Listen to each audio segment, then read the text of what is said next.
Singapore. The most exciting part of the Singapore summit between President Donald Trump and President Kim Jong-un came before the official proceedings had started. The night before his meetings with the American leader, North Korea's Kim took an impromptu stroll outdoors, taking in some of the sights including Gardens by the Bay and Marina Bay Sands Integrated Resort. In recent months, Kim has been working to depict himself more as a conventional statesman who does normal things like travel abroad for meetings, and less like a dictator who prefers to remain secluded in his totalitarian state. The rest of his visit followed a predictable script, and the first-ever summit between the two countries ended with an agreement its signees may like to describe as historic, but is really nothing new.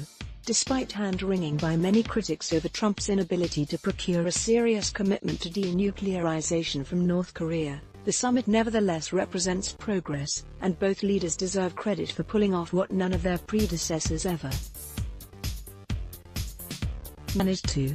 The day started with Trump and Kim smiling and shaking hands, with Trump saying the day's proceedings would herald the start of a terrific relationship, in what amounted to a public show of camaraderie between two men whose previous contact had mostly been insults traded through the media. After closed-door meetings where the two leaders spoke in the company of only their interpreters, they emerged to sign a joint statement, the contents of which provide some clue as to how contact between the two countries could proceed in the foreseeable future.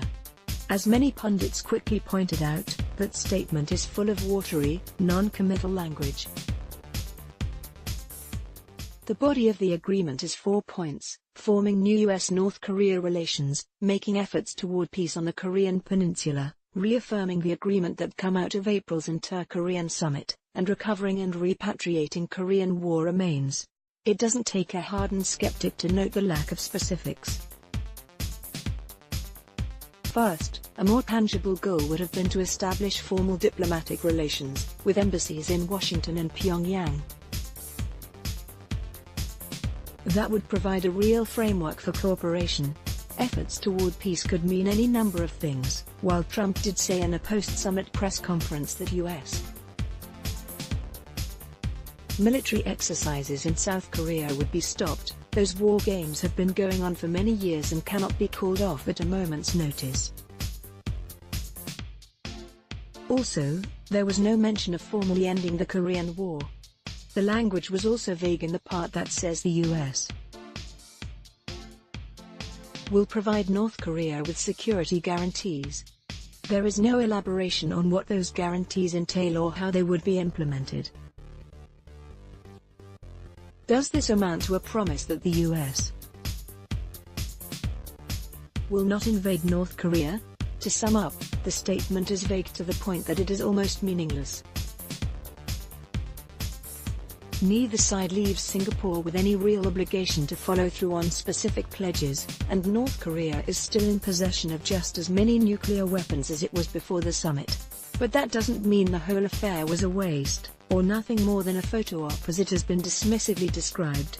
Coming into the summit, some commentators argued that Trump was setting himself up to be played, that North Korea was unlikely to commit to what is known as complete, verifiable, irreversible denuclearization, and that without such a pledge, the summit would be a sham that would only work to legitimize a dictatorship. The fact is that getting Kim, at his first meeting with Trump, to unequivocally commit to giving up his nukes would have been a wholly unrealistic goal, and an ice-breaking meeting like this was necessary to ever make that possible.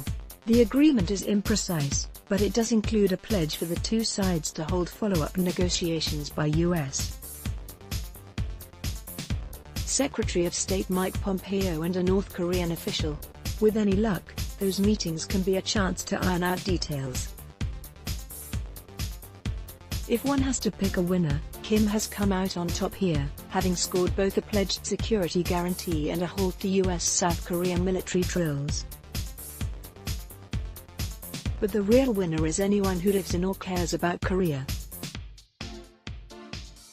Having these two men meet for meetings on neutral ground and sign agreements, however vague, is vastly preferable to the talk of war that was on everyone's lips in this part of the world just several months ago.